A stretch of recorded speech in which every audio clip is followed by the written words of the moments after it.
President Trump celebrating America's energy dominance and independence during the State of the Union address Tuesday night, where he announced just how much oil the U.S. has obtained from Venezuela. Watch this. American oil production is up by more than 600,000 barrels a day, and we just received from our new friend and partner, Venezuela, more than 80 million barrels of oil. American natural gas production is at an all-time high because I kept my promise to drill, baby, drill. And now the Treasury says this morning it is authorizing companies seeking licenses to resell Venezuelan oil to Cuba. This comes as Secretary of State Marco Rubio met with leaders in the Caribbean who warned Cuba's growing humanitarian crisis could destabilize the region. Joining me now is U.S. Interior Secretary Doug Burgum. Secretary, it's great to see you this morning. Thanks so much for being here. Great to see you, Maria. Great to see you at the State of the Union. Yes, it was, and what a night it was. The president talked about all sorts of policies coming out of his administration, including a big focus on what you're doing and the energy space in general. Tell us about this move in terms of this additional oil from Venezuela and what that means for Cuba and Americans as well. Well, both the President's incredible speech on Tuesday night and the actions of this week really highlight the fact that President Trump's policy of energy dominance is the key to peace and stability around the world, and it's the key to prosperity and affordability back here at home. Cuba in particular, of course, they were highly dependent on Venezuelan oil that they were trading for security services and other things. They were not paying cash, but they were just part of their relationship with Venezuela. We want to make sure, and as Secretary Rubio said last night, that there's going to be some flow of energy to Cuba, to their private sector, not to the military, not to the government, but they need it for basic things like cooking fuels to avoid a humanitarian crisis. Yeah, and the president discussed this new policy that he's come up with. Big tech companies are expected to go to the White House, meet with the president next week to sign what the president called the pledge to supply their own power for AI data centers, an effort to lower electricity costs for Americans. Here's the president at Tuesday's State of the Union. Watch. Many Americans are also concerned that energy demand from AI data centers could unfairly drive up their electric utility bills. Tonight, I'm pleased to announce that I have negotiated the new Ratepayer Protection Pledge. You know what that is? We're telling the major tech companies that they have the obligation to provide for their own power needs. They can build their own power plants as part of their factory so that no one's prices will go up. And in many cases, prices of electricity will go down for the community, and very substantially down. It will ensure the company's ability to get electricity while at the same time lowering prices of electricity for you. That sounds very significant to me, Secretary. Can you tell us more about that? Well, again, this is President Trump using innovation and common sense for an answer that is both and as opposed to or. Both is in this country, we have to win the AI arms race. We need power to do that, and we have to keep prices down. And in places like my home state of North Dakota, where just 15 months ago, before I left office as governor, we built a $1.2 billion data center, and the price of electricity for the residents around that actually went down. So it's not a given that data centers are going to drive prices up. President Trump basically describing a policy of what I call BYOP, bring your own power. And certainly these, the 5 hyperscalers, the 5 biggest tech companies their combined capital expenditure budgets for this year is over $400 billion. That dwarfs what the utilities were planning on spending. And they also have a sense of urgency. They understand, the hyperscalers understand that for the first time in history, a kilowatt of electricity can be converted into intelligence. I mean, this is a remarkable shift since in recorded history. Software has always been amazing, but now at this level, it changes everything and affects every job, every company, every industry. It's the path to everything from curing cancer to having a personalized tutor for every student. So artificial intelligence is going to be going to have a demand on power. We've got to build that power, building it behind the meter, off the grid, or building it in a way where if they build it, they build extra to put onto the grid. We can make sure that we keep prices affordable for Americans, and we have the power to win the AI arms race. Yeah, I mean, look, the answer, I assume, is not what Bernie Sanders has been saying, which is a moratorium on data centers. right? I mean, here you have President Trump's goal to beat out China as the #1 AI player across the world, and you've got Bernie Sanders saying, well, let's do a moratorium on data centers. Well, a moratorium on data centers would be like we might as well wave the surrender flag to China right now. I mean, it is, again, that'd be complete capitulation. And of course, part of the folks that want us to stop building data centers are our adversaries. I mean, in these data centers, again, they're not a data center in the traditional sense. These are a place where you manufacture intelligence. We have to manufacture intelligence. States that have policies that have been driven by ideology and around extreme climate ideology have very high electric costs today. We do have Americans whose costs are too high.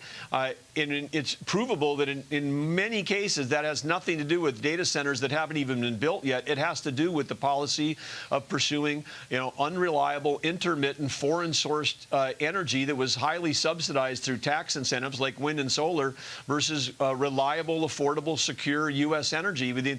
You could, depending on what state you're in, you could be paying 3 times as much more for your electricity as you are in states that have common sense energy policies like a North Dakota or a Texas.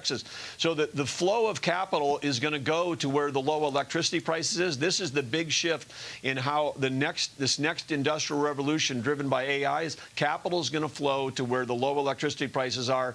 People with high electric prices, those states aren't going to be competitive for these big artificial factories. What's the conversation around Iran right now? I mean, look, Iranian crude oil loading surging this month. Tensions obviously rising ahead of the nuclear talks today, and as the president has expanded the armada in striking distance to Iran. One maritime data collection firm is reporting that loading numbers have jumped to over 2 million barrels a day.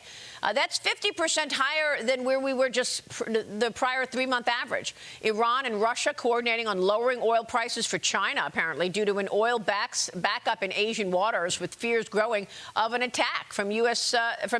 on Iran, Secretary. So how does the Iran story fit into all of this? Well, President Trump has been clear in these negotiations with Iran, which is no nuclear weapons and no ICBMs to be able to attack Europe or the United States. So that's on the table. We'll see what the Iranians do. But meanwhile, again, this goes back to the Biden administration. When you've got failed sanctions on places like Russia and Iran, they're using those oil sales to fund a war in Europe. Iran was using it to fund 24 terror groups, and the winner is China, who's been able to build up the world's largest strategic petroleum reserve at discount prices. So failed sanctions turn these energy producers into China's discount gas stations. President Trump understands, again, energy dominance, and we've got, between ourselves, Venezuela, and the record production from the United States, we have the ability to take action in the Middle East and not have it affect the price of gasoline and oil here at home. I mean, it's a new world that we're in because of energy dominance. It gives the United States, it gives President Trump enormous negotiating leverage that didn't exist 10 or 15 or 20 years ago. Yeah, I mean, you also are just back from Europe, right? And you made further headway in terms of trying to get some European countries to stop buying Russian oil. Is that right? Well, we didn't go there. Gas. They came here. But Chris Wright and I met on Tuesday this week with 21 energy ministers from Central and Eastern Europe. The commitment across virtually every single one of those is that they've got to stop buying Russian gas. They've been burned in that relationship multiple times. They do not want to be dependent on a source of energy to heat their homes and power their electricity that can either use it for coercion or literally attack them. Why would you buy something from someone who's fighting against you? And so the key to that is to have a north-south corridor in Eastern Europe. I mean, importing U.S. LNG into Poland and going down to Ukraine, importing in Greece and Croatia going up to Central Europe. The existing pipeline infrastructure in Europe is almost primarily all west to east, coming from Russia. Some of those landlocked countries in Central and Eastern Europe, right now their only source of natural gas is from Russia. We need to make sure that they've got diversification of supply. That's what's going to create long-term stability and security. And this is one thing we're actually aligned. The EU actually has set a goal by the end of 2027 to be completely off of of Russian gas. The U.S. and U.S. companies have an opportunity to sell into that market, build infrastructure in that market. That's going to lead to long-term stability and peace and prosperity for, again, both for U.S. companies that are selling in and for the Europeans in that part of the world to have independence and sovereignty about their energy. All right. So they came here and you were able to set that up. Secretary, NATO is reportedly falling behind Russia and China in the race to build up icebreakers and other tools critical for the potential of a war in the Arctic. The president launched Project Vault earlier this month, a strategic critical minerals reserve to counter China's dominance in rare earths, as the U.S. is trying to obtain perhaps Greenland for strategic purposes as well. I spoke with Matthew Whitaker, the U.S. ambassador to NATO, just a few moments ago, and here's what he said earlier in the program. Watch. Greenland is a critical part of North American security. We have a high-level working group that's negotiating trilaterally with the United States, Denmark, and Greenland to make sure that all of our concerns are worked through.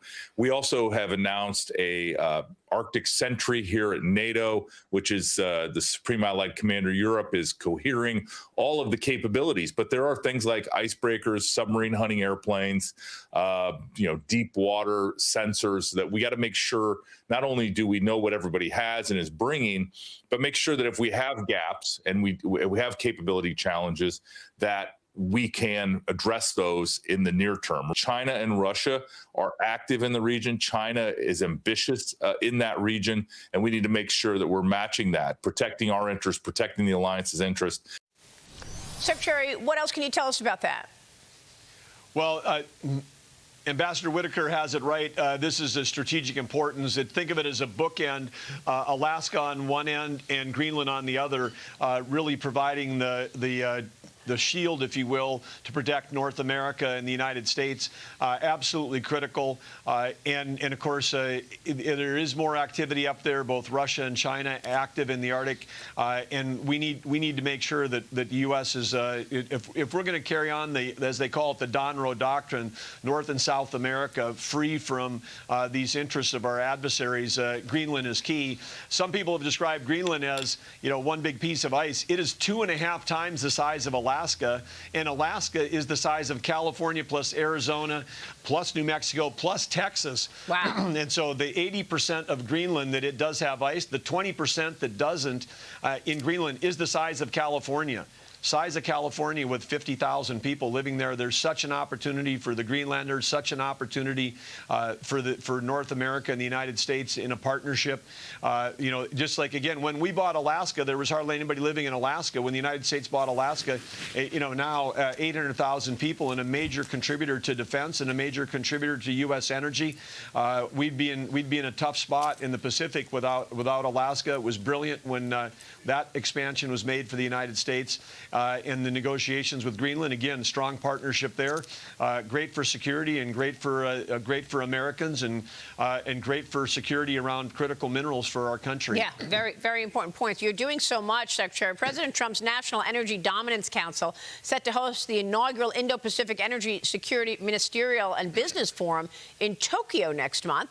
You're chairing that council. What can we expect from this meeting in Tokyo? Well, we'll have Secretary Chris Wright, EPA Administrator, Lee Zeldin there, as well as a number of other principals. We expect to have over 20 countries there. And this is a follow-up. The three of us made a trip to Alaska last spring. And, of course, with the Alaskan LNG pipeline on the horizon coming from the North Slope down, there's an opportunity. It's 8 days from Anchorage to Tokyo. This cuts their supply chain. There's 120 million people living in Japan. That's the size of North and South Dakota. They have no oil and gas. 51 million people living in South Korea. That's half the size of North Dakota. Also almost no oil and gas. And then you throw in the Philippines. You throw in all the territories that we manage through Interior. Guam, American Samoa, Marianas Islands, where we've got major defense facilities across Japan, Korea, Guam, all of these locations. And all of those places are dependent on foreign oil. We have an opportunity to supply our territories and our allies with U.S. secure supply chains of energy. Again, great for Americans, great for affordability here at home, and great for world stability. So part of energy dominance is sell energy to our friends and allies so they don't have to buy it from our adversaries, and that applies to the Pacific as well as it does to Eastern Europe. Yeah, and I imagine the demand for energy is only increasing in Japan right now as the nation is soaring. I understand the economy doing very well, a lot of celebrating and activity around the new Prime Minister, Sanai Takaichi. So we'll keep an eye on that story. Secretary, let me get your take. You're doing so much. You've got this enormous portfolio. How has the shutdown of the Department of Homeland Security impacted your portfolio? Well, thankfully, there hasn't been much direct impact there. But of course, you know, when you start shutting down assets as important as the Coast Guard, and we do have Coast Guard locations in some of these territories, you know, including places like the U.S. Virgin Islands, which we manage. So again, it's important. Again, this could be the most you know, I'd say futile or unnecessary shutdown ever. I mean, the least ineffective. I mean, it is just, again, Democrats hurting Americans. The shutdown last fall, you know, as you know, took at least a point, maybe two off of GDP growth. And again, for what? Just hurting America and not accomplishing anything. I always feel like, again, if the minority party wants to get something accomplished, introduce a bill and try to get it through Congress as opposed to holding all Americans hostage. I mean, they're not holding Republicans hostage when you shut down the Secret Service or FEMA. You're hurting every American. So again, makes no sense to me politically. You know, the government, we're here to serve everybody, and the Democrats ought to be doing the same. All right, we'll be watching that developing story certainly. Secretary, it's great to talk with you this morning. Thank you. Thank you, Maria. All right, Secretary Doug Burgum joining us. We'll be right back. Stay with us.